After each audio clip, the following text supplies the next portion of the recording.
Beat forest officer Roshini അവർ നമ്മോടൊപ്പം telephone ലൈനുണ്ട്. കഴിഞ്ഞ ദിവസം നമ്മളോടൊപ്പം അതിഥിയായിട്ട് അവർ കാര്യങ്ങളെക്കുറിച്ചൊക്കെ വിശദീകരിച്ചിരുന്നു.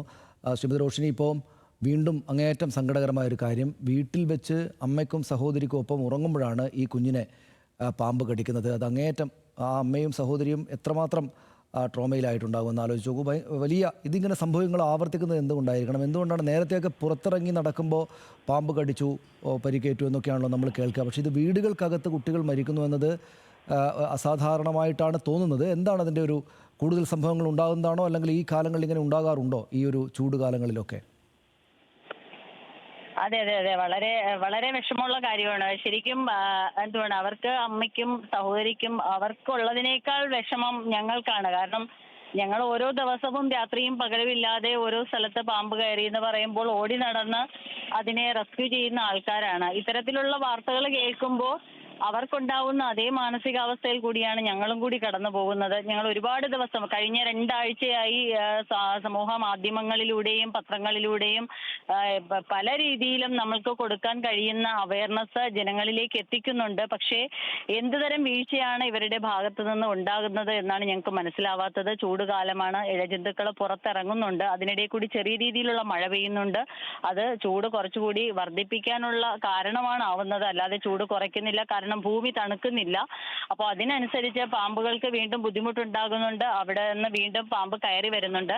ഇപ്പോൾ ഈ കുഞ്ഞിനെ സംബന്ധിച്ചിടത്തോളം വ്യക്തമായ ഒരു ക്ലിയർ പിക്ചർ ഇതുവരെ കിട്ടിയിട്ടില്ല എന്താണെന്ന്. അപ്പോൾ ഞാൻ ചെറുതായിട്ട് അറിയാൻ കഴിഞ്ഞു, ആശുപത്രിയിൽ നിന്നും എന്തോ വീഴ്ച ഉണ്ട് എന്നുള്ള കാര്യം അറിയാൻ കഴിഞ്ഞു. കാരണം ഇപ്പോൾ നമ്മുടെ കോമൺ ക്രേറ്റ് കടിച്ചിട്ടാണ് നമ്മുടെ തൃശ്ശൂരുള്ള കുഞ്ഞിന് അങ്ങനെ സംഭവിച്ചത്. പക്ഷേ അതിന്റെ കൂടെ ഉണ്ടായിരുന്ന കുഞ്ഞിന് ഭേദപ്പെട്ട് വരുന്നുണ്ട്. അപ്പോൾ അത്രയും നല്ല ട്രീറ്റ്മെന്റ് കിട്ടി അതിനെ ഭേദപ്പെട്ട് വരുന്നുണ്ട്. എത്രയും വേഗം നല്ലതാവട്ടെ. പക്ഷേ കോമൺ ക്രേറ്റിന്റെ വെനം എന്ന് പറയുന്നതിൽ മൂർഖനും തമ്മിൽ ഒരുപാട് വ്യത്യാസമുണ്ട്. ക്രേറ്റിന്റെ ബൈറ്റ് അറിയാൻ കഴിയില്ല.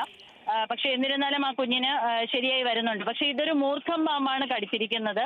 മൂർഖൻ പാമ്പ് കടിച്ചു കഴിഞ്ഞാൽ ഉറപ്പായിട്ടും അതിന്റെ ബൈറ്റ് വേദന ഉണ്ടാക്കും, നീര് വയ്ക്കും, ആ ഭാഗത്ത് കളർ ചേഞ്ച് ഉണ്ടാവും, ബോഡി ലക്ഷണങ്ങൾ അറിയിക്കും, വോമിറ്റിംഗ് ഉണ്ടാവും, അങ്ങനെ പല രീതിയിൽ ബോധക്ഷയം എല്ലാം ഉണ്ടാവും. അത് എത്രയും വേഗം ഹോസ്പിറ്റലിൽ കൊണ്ടുപോയാൽ ആന്റിവെനം കൊടുത്താൽ രക്ഷപ്പെടാൻ കഴിയും എന്നുള്ളത് തർക്കമുള്ള കാര്യമല്ല. പക്ഷേ എന്തുകൊണ്ട് ഇങ്ങനെ വളരെ പെട്ടെന്ന് സംഭവിച്ചു എന്നുള്ളത് ശ്രീമതി റോഷിനി, ഇവിടെ ഇപ്പോൾ കുഞ്ഞ് ഉണർന്ന് കരഞ്ഞു, അപ്പോൾ പാമ്പ് കടിച്ചാണെന്ന് മനസ്സിലാക്കി ഉടനടി തന്നെ അവർ ആശുപത്രിയിൽ കൊണ്ടുപോയി എന്നാണ് അവിടെ നിന്ന് സനിസ ഇതുവരെ പറഞ്ഞ കാര്യങ്ങളൊന്ന് മനസ്സിലാക്കാൻ പറ്റിയത്. അപ്പോൾ അവിടെ എത്തിയാൽ ഉടനെ ഈ രക്ഷിക്കാനാകുന്നതായിരുന്നു എന്നാണോ നമ്മൾ കാണേണ്ടത്? അതെ അതെ, ഇവര് പാമ്പുകടി ഏറ്റതാണ് എന്നുള്ളത് പറഞ്ഞിട്ടുണ്ടെങ്കിൽ ആന്റിവെനം ചെയ്യണമല്ലോ. അവർക്ക് ടെസ്റ്റ് നടത്തി ആന്റിവെനം ചെയ്യേണ്ടതാണ്. അപ്പോൾ ഈ ഹോസ്പിറ്റലിൽ കൊണ്ടുപോയപ്പോൾ അവർ ആന്റിവെനം ചെയ്തിട്ടുണ്ടോ ഇല്ലയോ എന്നുള്ള കാര്യത്തെക്കുറിച്ച് ഞാൻ അറിഞ്ഞിട്ടില്ല. ചെറിയൻകീഴ് ഹോസ്പിറ്റലിലാണ് ഇത് ആന്റിവെനം ചെയ്യാനെടുക്കുന്ന സമയമൊക്കെ പ്രധാനമായിരിക്കില്ലേ? ആന്റിവെനം ചെയ്താൽ ഉടനെ ജീവനുള്ള ആൾക്ക് ഉടനടി ആന്റിവെനം കൊടുക്കുകയാണെങ്കിൽ രക്ഷപ്പെടുത്താൻ പറ്റുമോ? അല്ല, അത് നമ്മള് ബ്ലഡ് ക്ലോട്ടിങ്ങിന്റെ ടൈം നോക്കിയിട്ടാണ്, എന്തുവാണ് വെനമസ് ആണോ നോൺ വെനമസ് ആണോ എന്ന് നോക്കിയിട്ട് തന്നെയാണ് ആന്റിവെനം ചെയ്യുന്നത്. അല്ലാതെ വെറുതെ നമ്മൾ പെട്ടെന്ന് ആന്റിവെനം ചെയ്യാറില്ല. അതൊന്നും പ്രത്യേകിച്ച് കുഞ്ഞുങ്ങൾക്ക് ആന്റിവെനം അങ്ങനെ ചെയ്യാറില്ല. പക്ഷെ അവർ അത് നോക്കുമ്പോൾ അവർക്ക് ടെസ്റ്റ് ചെയ്യുമ്പോൾ കൃത്യമായിട്ട് മനസ്സിലാവും എന്താണ് എന്നുള്ളത്. കൃത്യമായിട്ട് മനസ്സിലായിട്ട് തന്നെയാണ് ആന്റിവെനം ചെയ്യുന്നത്. അതിനിപ്പോൾ അത്തരം വിശദാംശങ്ങൾ അവിടെ നിന്ന് ഒന്നുകൂടെ നമുക്ക് ലഭിക്കണം. ഡോക്ടർമാരൊക്കെ പറയുമ്പോൾ നമ്മൾ ആശുപത്രിയെ കുറ്റപ്പെടുത്താൻ പോകേണ്ടതില്ലല്ലോ ഈ ഘട്ടത്തിൽ. അതല്ല ശ്രീമതി റോഷിനി, ഇവിടെ എന്തുകൊണ്ടാണ് വീടുകൾക്കകത്തേക്ക് പാമ്പുകൾ വരുന്നത് എന്നൊരു ചോദ്യം ഒരു സാധാരണക്കാരൻ നിലക്ക് ഉള്ളിൽ തോന്നുകയാണ്. അത് മാത്രമല്ല, 2 സംഭവങ്ങളും കിടപ്പ് മുറിക്കകത്താണ് വന്നത്. ഈ കുഞ്ഞുങ്ങൾ അല്ലെങ്കിൽ ആളുകൾ കിടന്നുറങ്ങുന്ന ബെഡിനടിയിൽ തന്നെയാണ് ഇത് 2 സ്ഥലത്തും ഉണ്ടായിരുന്നത്. അതിലൊരു അസാധാരണത്വം ഉണ്ടോ? അത് എന്തുകൊണ്ടാണ് അങ്ങനെ എന്നൊരു ചോദ്യത്തിന് അസാധാരണത്വമല്ല. നമ്മുടെ വീടിനുള്ളിൽ തണുത്ത സാഹചര്യമാണ്. വീടിനുള്ളിൽ തണുപ്പുണ്ടാവും.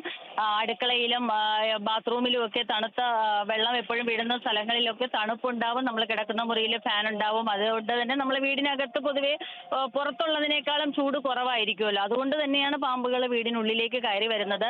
നമ്മൾ കിടക്കുന്ന സ്ഥലം അത് എത്ര ചെറുതായിക്കോട്ടെ വലുതായിക്കോട്ടെ എങ്ങനെയോ ആയിക്കോട്ടെ, അത് നമ്മൾ സൂക്ഷിക്കുന്ന ഒരു രീതി, ആ ഒരു വൃത്തിയാക്കി ഇടുന്നത് വളരെ പ്രധാനമുള്ള കാര്യമാണ്. അത് 1 റൂമായാലും 2 റൂമായാലും നമ്മൾ കിടക്കുന്ന സ്ഥലം അല്ലെങ്കിൽ നമ്മൾ ജീവിക്കുന്ന സ്ഥലത്തിന് ചുറ്റുപാടും വൃത്തിയാക്കി ഇടുക എന്ന് പറയുന്നത് നമ്മളുടെ മാത്രം ഉത്തരവാദിത്തമാണ്. ഞങ്ങൾ പല സ്ഥലങ്ങളിലും പാമ്പിനെ റെസ്ക്യൂ ചെയ്യാൻ പോകുമ്പോൾ ചിലപ്പോൾ ഞങ്ങൾ തന്നെ പറയും, പാമ്പല്ല ഇവിടെ പുലി കയറി ഇരുന്നാൽ പോലും അറിയില്ല എന്ന് ഞങ്ങൾ പറയാറുണ്ട്. അവരവരുടെ വീടിനകം വൃത്തിയാക്കി ഇടുക എന്ന് പറയുന്നത് അവനവന്റെ ഉത്തരവാദിത്തം മാത്രമാണ്. അത് ഒരു റൂമായാലും ചെറിയ കുടിലായാലും വലിയ വീടായാലും നമ്മുടെ വീട്ടിൽ നമ്മുടെ സുരക്ഷിതത്വം എന്ന് പറയുന്നത് നമ്മുടെ കയ്യിൽ തന്നെയാണ്. വളരെയധികം ഖേദകരമായ കാര്യമാണ് ഇത്. ഒറ്റ കാര്യം കൂടെ ശ്രീമതി റോഷ്നി, ഒറ്റ കാര്യം കൂടെ, ഇത് ഇപ്പോൾ അങ്ങോട്ടേക്ക് കൂടുതൽ വിവരങ്ങൾക്ക് വേണ്ടി പോകേണ്ടതുണ്ട്. അതിനു മുമ്പ് ഈ പാമ്പ് വീടിനകത്ത് കയറാതിരിക്കാൻ എന്തെങ്കിലുമൊക്കെ ചെയ്യാൻ പറ്റുമോ? അതായത് വീടിൻ്റെ മുറികളും മറ്റുമൊക്കെ വൃത്തിയാക്കി വെക്കുക എന്ന കാര്യം ചെയ്യാം. എല്ലായ്പ്പോഴും നിരന്തരമായിട്ട് എന്തെങ്കിലും ഇഴജന്തുക്കളുണ്ടോ എന്ന് പരിശോധിച്ചുകൊണ്ടേയിരിക്കാം. അതൊരു പൊതുനിർദ്ദേശമായിട്ട് എടുക്കുമ്പോൾ തന്നെ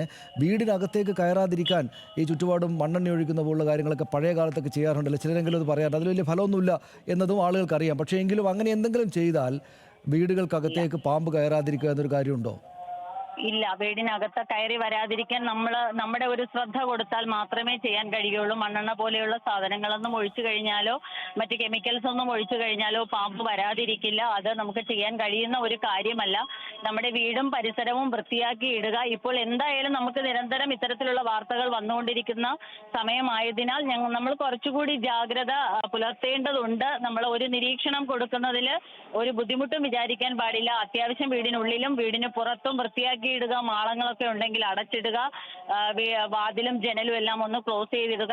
എന്തായാലും ഈ ഒരു വെയിൽ സമയം മാറുന്നത് വരെ അത്രയും ശ്രദ്ധ കൊടുത്താൽ മാത്രമേ നമുക്ക് ഇതിൽ നിന്ന് രക്ഷപ്പെടാൻ സാധിക്കുകയുള്ളൂ. പ്രത്യേകിച്ച് കുഞ്ഞുങ്ങളെ നമ്മൾ സൂക്ഷിച്ചാൽ മാത്രമേ സാധിക്കുകയുള്ളൂ. അവർ വരാതിരിക്കാനായിട്ട് നമുക്കൊന്നും ചെയ്യാൻ കഴിയില്ല. പിന്നെ തൊട്ടടുത്ത് വീടിനോട് ചുറ്റുമുള്ള സ്ഥലങ്ങളിൽ ചെറിയ കാട് പോലെയൊക്കെ ഉണ്ടെങ്കിൽ തീയൊക്കെ ഇട്ട് നമുക്ക് ആ കാടിനെയൊക്കെ ഒന്ന് നശിപ്പിക്കാം. അത്തരത്തിൽ നമുക്ക് വേണമെങ്കിൽ ഒഴിവാക്കാം എന്നുള്ളത് മാത്രമേ ഉള്ളൂ. വളരെ വളരെ നന്ദി ശ്രീമതി റോഷ്നി. ഞങ്ങൾ